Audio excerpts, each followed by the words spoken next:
Big news this week.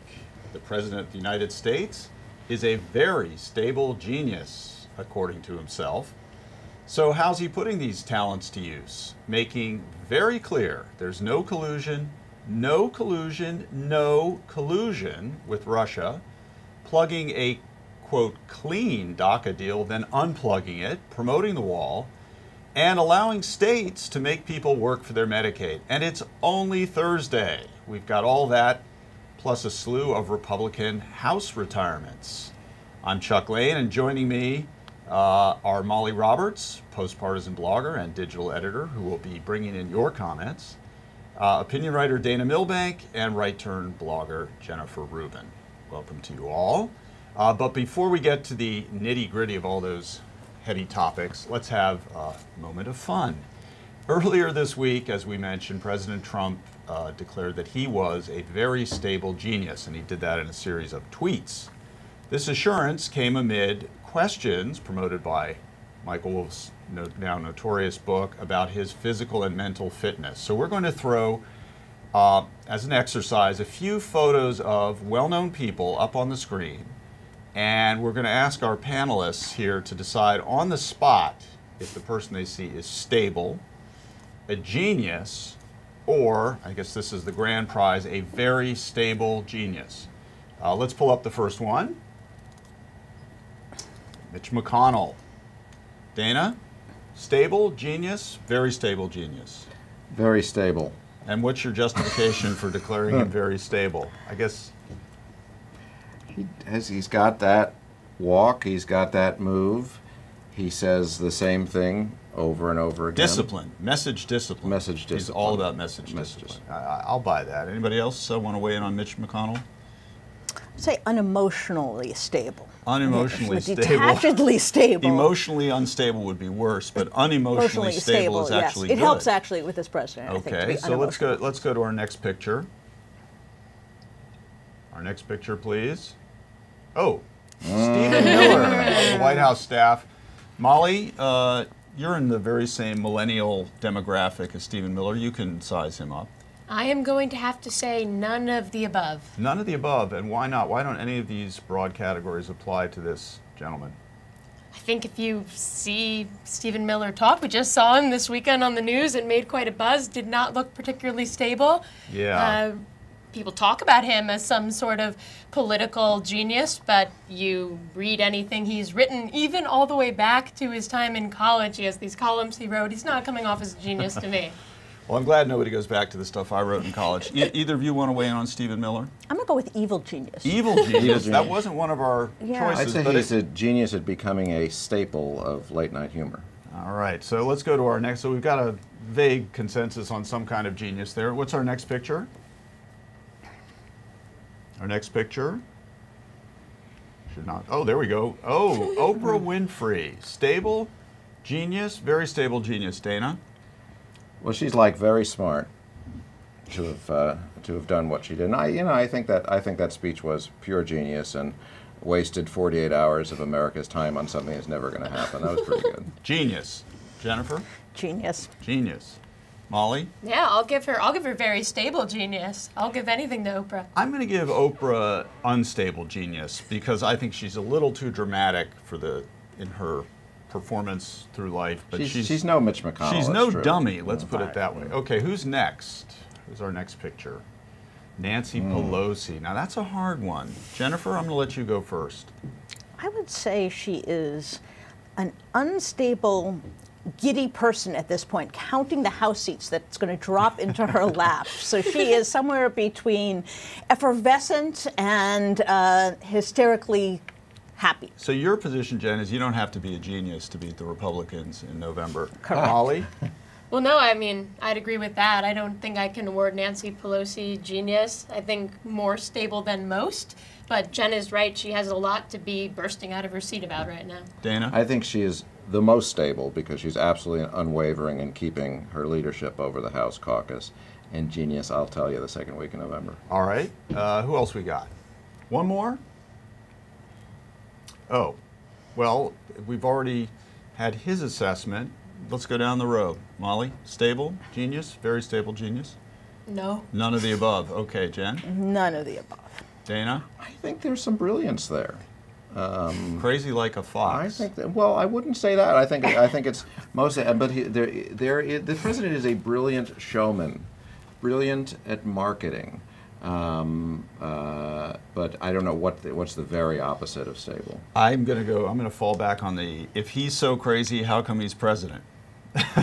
Because he was running against Hillary Clinton. All right, well, okay, we'll get to that in a minute. Oh, wait a minute, we're going to do something else. Thank you to our producers for torturing us and you with that. Now to some more serious matters like national security and Russia. Senator Ben Cardin released a report this week detailing 2 decades of Russian attacks on democracies around the world. He did this as special counsel Robert Mueller is reportedly preparing to request an interview with President Trump over this whole Russia investigation. Let's hear how President Trump responded. And there is no collusion. And when you talk about interviews, Hillary Clinton had an interview where she wasn't sworn in, she wasn't given the oath, they didn't take notes, they didn't record, and it was done on the 4th of July weekend. That's perhaps ridiculous, and a lot of people looked upon that as being a very serious breach, and it really was. But again, I'll speak to attorneys. I can only say this: there was absolutely no collusion, but it has been determined that there is no collusion, and by virtually everybody. So we'll see what happens. But again, would you be open to? We'll see what happens. I mean, certainly I'll see what happens. But when they have no collusion, and nobody's found any collusion at any level. Now, Dana, did you get that? There's been no collusion. No, could we play that again? 'Cause I didn't. I missed that. This is actually the serious segment, so I'd like your serious response. Well, I mean, I'm imagining him going for his physical tomorrow and constantly telling the doctor whatever the question is, are you having any chest pain? There's no collusion. Right. And this will go on for no matter what the question is asked. So, I mean, a serious answer to is there collusion? Well, that's up to Mr. Mueller to determine, but at the very least we have the appearance of collusion. I'm not going to get out here and assert that as Steve Bannon did, that the president was definitely shown these Russian representatives, but at the very least it would seem that a presidential interview would be interesting. So, Jen, is this interview going to dwell on collusion, or is it going to get over into obstruction of justice, too? Yes, it's going to do both. And by the way, did you notice the insinuation that Hillary Clinton had somehow been president? She wasn't president when she was interviewed. This is when she was first lady and, was not in the, I think, in the big chair, as it were. But be that as it may. No, Robert Mueller is going to ask about collusion. He's going to ask about the president drafting that statement to perhaps misrepresent the meeting between his son and son-in-law and Russian representatives. And he's going to also ask a lot about things that are going to potentially make up for a claim of obstruction of justice. And I think that's where his real liability rests at this point. But it is interesting that his view of things is that, the Republicans should just take charge, get rid of this whole thing. He's kind of like every lawyer's nightmare, the client who will not shut up and will not stop incriminating himself. I think the Hillary interview he was referring to was during 2016 when she was a candidate, not going back to which was interviewed then as well. Yeah, it's pretty perilous for him to draw a Clinton parallel when there's a more obvious Clinton parallel. Yes. A President Clinton who submitted to an interview from a certain special to the grand jury, before a grand jury. Right. Right? Okay. So let's go on to our next subject, which is going to be immigration. Something unusual happened this week, which is that President Trump held this sort of rare on-camera meeting with the Republicans and Democrats from Congress about DACA, the program to protect young undocumented immigrants from deportation. Now, Trump had announced that he was going to kill the program, even though he wanted to give Congress a chance to fix it up.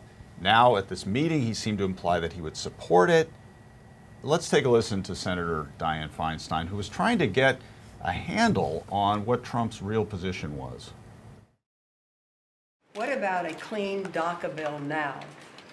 I have no problem. I think that's basically what Dick is saying. We're going to come out with DACA. We're going to do DACA, and then we can start immediately on the phase 2, which would be comprehensive. Would you be agreeable to that? Yeah, I would like to do that. Go ahead. I think a lot of people would like to see that. But I think we have to do DACA first. Mr. President, you need to be clear, though. I think what Senator Feinstein's asking here, when we talk about just DACA, we don't want to be back here 2 years later. You have to have security, as the Secretary would tell you. But I think that's what she's saying. No, I think she's saying something different. What do you think I'm saying? I'm thinking you're saying DACA without security. We all need a Kevin McCarthy to follow us around and fix up our little verbal mishaps. Molly, you want to take first crack at that one?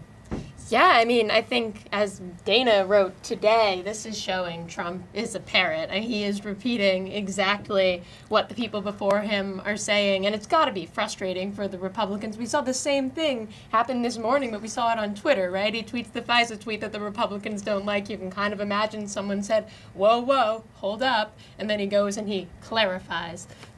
Jen? Yeah, this is, the kid, do you want chocolate ice cream or vanilla ice cream? Yes. No, those are two different things, Mr. President, chocolate or vanilla. Yes. Well, leave it to the other people to make the details. This is the Michael Wolff, he's not all present, doesn't get what's going on around him, doesn't understand what contradicts what. Okay, we get that, but does that change the prospects for actually cutting this deal, which most people seem to think is, at least in theory, obtainable?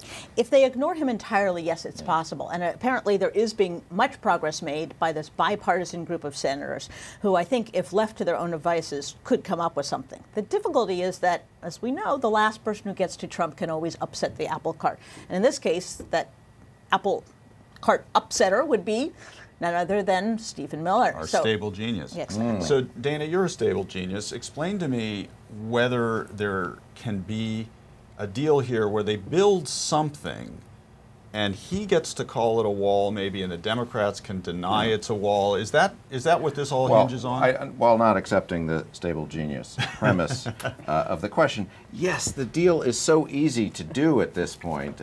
He's already backed down and said it doesn't have to be, the Great Wall of China. We've got mountains.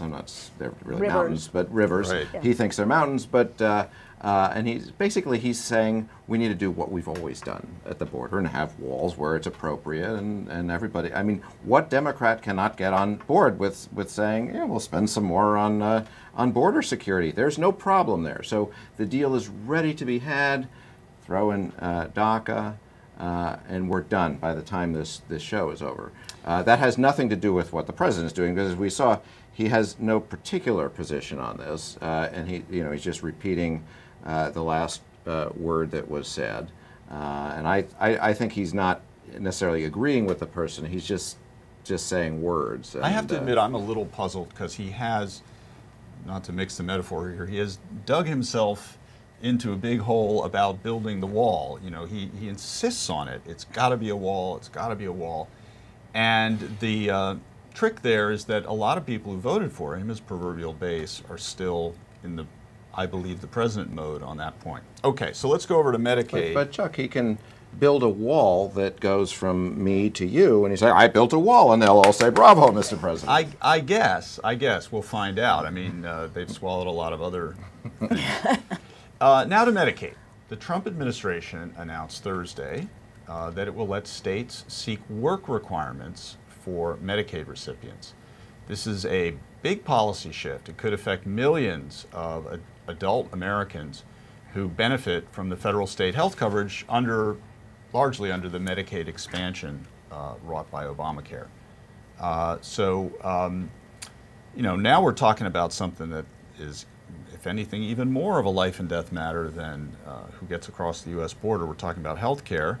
Dana, what do you make of this one? I have to say that on my outrage-o-meter, this is not as high as many other things. I think it's potentially problematic, but if you're going to do this, you want to do it this way by experimenting and in giving states that option, so rather than having a blanket program for the whole nation. So when we're comparing it to all the other things that have happened, and it's only Thursday, I would say this is within the mainstream of conservative thought. Jen may set me straight on that. And while I think it may be problematic, it is not setting off all those alarm bells. Jennifer? I think it depends on the details, which Donald Trump is not very good at. Yes, with a state who makes a particular proposal, we want to make a work requirement, but it exempts children, exempts the elderly, exempts people who have an elderly parent at home, it exempts people who are going to school, it exempts people who are in a work training program. You can make it kind of reasonable. Obviously, the way the president puts it out, or the president thinks of it, is not exactly nuanced. But you could make this actually a real kind of program, and it's of course built on the concept of the welfare reform that was passed under President Clinton. So it has the potential for working, but it also has the potential for doing an extreme amount of harm. And where would the extreme amount of harm come from? If they, for example, are taking people who are otherwise in productive endeavors, like taking care of a sick parent, or like watching kids who are another relative's dependent so that that person can work. You know, Republicans of all people should know that life operates with these informal arrangements of family, community, and you got to be very careful when you start mucking around with that. Jen mentions that it's going to depend on what the specific work requirements that states put forth are, and we have a graphic up of the states that so far have applied. We also have some reader comments in response to the news. Mary A. Norris on Facebook says, "No wall. My life is sustained by Medicare and Medicaid. Leave me alone. Enough torture." Wow. Any other comments on that point? That's all we have so far, but I think we're going to see from a lot of people similar feelings. Yes. As Jen says, even as they figure out how it applies to them, you know, they can make requirements that seem somewhat reasonable, but when you look at the individuals whose lives are affected. Possibly they could build a wall protecting Medicaid, and then everybody would be All right, happy. Dana, Right, all right. exactly. So I had one thing that puzzles me about this Medicaid issue is that a lot of states did not expand Medicaid under Obamacare to cover working age adults, right? That was, Medicaid has historically been a program for the elderly, indigent, who are in nursing homes, covers a tremendous number of children who nobody is expecting to work, and a lot of disabled people who nobody is expecting to work. So then you have this other category, which is the only one that could even conceivably be affected, which is adults. However, in a huge number of states, not many more of these working age adults were even brought into the program. I think the map just showed that Maine wants to put in a work requirement, but if I'm not wrong, Maine did not expand Medicaid because Governor LePage didn't want to do that. Virginia is another state like that. So it's not exactly, I mean, you've got this complicated overlap between eligibility and what this new regulation is really going to do. I'm not sure, in the end, I'm not sure it actually affects all that. Well, I would say two things. One is, that seems like a deal in the making. They expand Medicaid, which pleases the Democrats, and then those people who are able-bodied are expected to do something of a productive nature, whether it's working or doing these other things. The second thing is, the timing stinks. They just passed a tax bill that gives a whole bucket of bucks to corporations and to rich people. And then they turn around and say, oh, we're going to trim back here on Medicaid. It looks like typical cartoonish Republican behavior, which is giving a whole bunch of stuff without strings, without reservations to the rich, and then making, you know, the poor, Yes. you know, work for every little dime that they get. You know? This is like one of those total eclipses, so I'm actually to the right of Jen Yes. Rubin on this, saying that, well, as I believe you started to say, even if this is a really bad idea, it is very limited. So that's what I'm saying.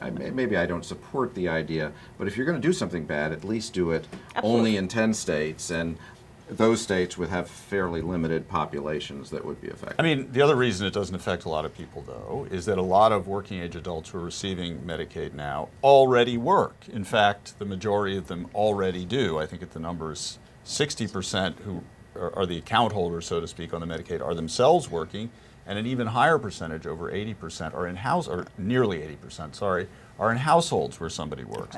So in a way, I think this is also a solution in search of a problem. Could be just symbolic stigmatization of the poor. Symbolic, symbolic, Like the wall. tough love, Exactly. conservative tough love. So finally this week, the other big political news is that in the run-up to the 2018 midterm elections, which could be a defining moment for the Republican Party, at least 18 GOP members of Congress have announced that they're going to retire rather than run for re-election. Now, I guess my choices from the from the booth are good, bad, and ugly. I'm not sure quite how that applies, but let's think about some of the names of people who are stepping down. Darrell Issa just announced yesterday, a little bit less of a surprise because he had a hard time getting reelected. Ed Royce, who's the chairman of the Foreign Affairs Committee, stepped down. Bob Goodlatte, the chairman of Judiciary, previously had stepped down. Some of the big names in the Republican delegation. Molly, do you think this is surrender on their part in the face of inevitable defeat, or what does it mean? I think so. I mean, we're going to see more seats up for grabs at this point than in any of the recent wave elections. 2006, after 12 years of being out of the majority, the Democrats picked up, 31 seats? And I think they need 24 this time to get the majority back, so it's looking pretty good for them. I think Republicans feel like they're climbing uphill, and I don't think Trump is helping. You know, we see the medical marijuana thing, we see the offshore drilling thing. There are just so many ways these Republicans are feeling, wow, this guy is not on my side with my constituents. Jennifer?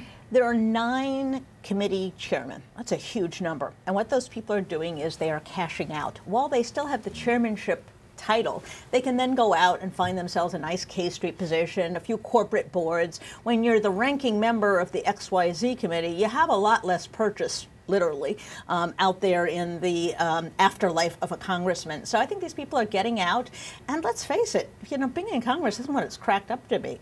You spend a lot of time grubbing for money and having to listen to your colleagues, which is no fun. Yeah. So, you know, get out while the getting's good. Dana? Well, I am personally distraught that Darrell Issa is retired. He's good copy. He's been such wonderful copy over the years. And I agree with all that's been said here. I think it's also a reflection of just how awful the environment is there now. And the Republicans in particular are saying, you know, it's bad now and it's going to be worse because whatever happens, they're going to lose some, you know, it's going to be an even more tenuous majority and even more, you know, C-SPAN going to blue screen as they try to work out something. It's just going to be a miserable existence. There was even a rumor earlier this winter, or earlier 2018, what little we've had of it, that Paul Ryan wanted out, the Speaker of the House. But he has, I think, knocked that down for the time being. You were going to say something, Molly? I was going to say, well, a reader was going to say something, okay. Or a viewer. Whitney Rearick on Facebook says, can we talk more about how millionaires and billionaires are making life and death decisions for millions of poor people about whom they know very little?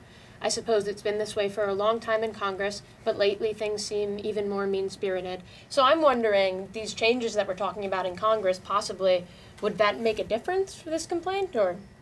You know, some billionaires will be replaced by other billionaires. Some millionaires will be replaced by other millionaires.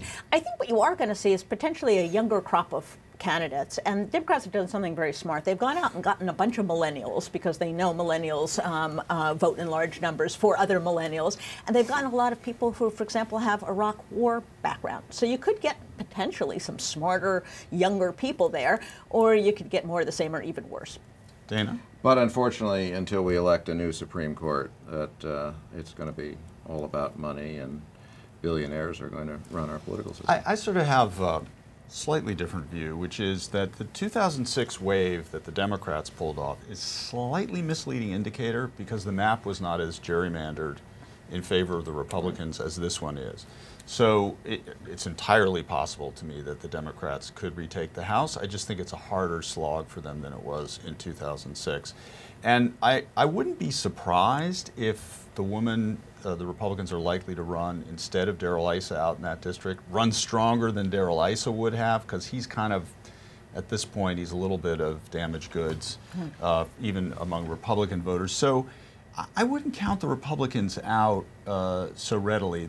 A lot will hinge on how the economy is doing in November and how Trump's favorability rating stands up. And by the way, I think this whole business about an immigration deal has probably got both parties sweating politically, because it would be an accomplishment for which they would have to share credit. And the argument over who gets credit for it will carry over into November. And I would imagine one thing Democrats are thinking about is it really in their political interest? It's certainly in their humanitarian interest. This constituency that supports relief for the Dhaka people is very strong in their party. Anyway, you were going to say, Molly. I was going to say, on the gerrymandering point, I'm wondering if people here think that what we just saw in North Carolina is a sign of the tide turning. Right. You're referring to the map that was thrown out by a 3-judge panel. There are 2 other cases that before the Supreme Court, from Wisconsin, from Maryland, saying, you know, you can gerrymander too much, is basically the argument.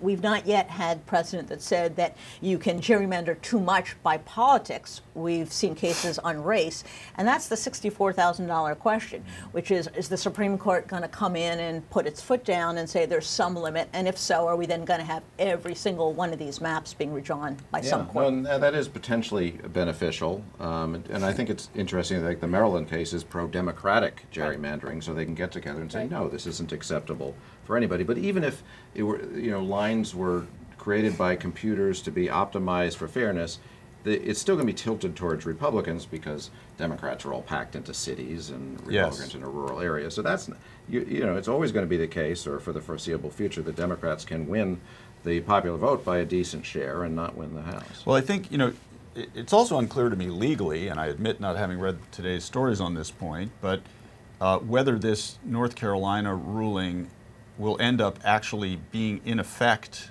in November of 2018, or whether it can be stayed at the Supreme Court, and whether this vote will take place under the existing lines or not. Furthermore, it's entirely possible to me that they could tweak them a little bit and still have an overwhelmingly Republican map in North Carolina. That's the whole problem. We don't have standards yet from the Supreme Court about what's acceptable and what's not. This is why you are our very stable genius. We have a viewer question about the midterms, which is from Jacqueline Headings, who wants to know, what buzz are you hearing from the DNC about the latest strategies on midterms, especially with what seems to be a daily announcement of these retiring GOP congressmen and senators? Strategies and the Democrats? Do these 2 things belong in the same sentence? Yeah. They have one strategy, and that is Trump, Trump, Trump. And, you know, it's not a bad strategy. I was talking to a Republican candidate running in Florida, and he asked his potential constituents, what's the most important issue? What's the most important issue? And they think, and they think, and they say, I really hate Trump. And that's your answer. And that's what the Republicans are deathly afraid of, and that's what the Democrats are going to bank on. And we have a follow-up from Lorna Wiegard-Schuster, who says, in this topsy-turvy Dickensian environment where Scrooge has managed to get the upper hand, I feel only relief when I hear of Republicans retiring. What I perceive of them is extremely different in substance to what they used to be. Jen, you might have something to say on that. It only seems like a party of pyramid schemers. Hey, you know, she's pretty good. Maybe we should hire her at the Post. I like she has a very nice turn of words. Lorna could write a much snappier lead than I could.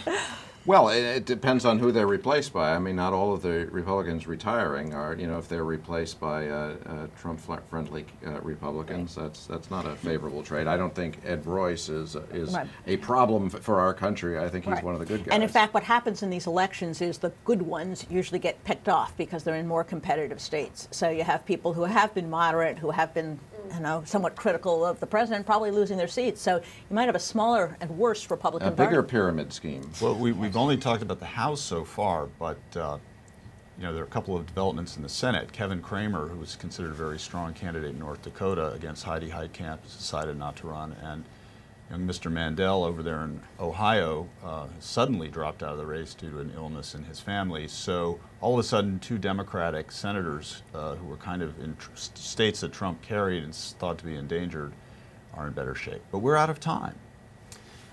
So thanks for joining us for this week's Washington Post Opinions Roundup. It's only Thursday with Molly Roberts, Dana Milbank, and Jennifer Rubin, and me, Chuck Lane. Until next time, stay sharp.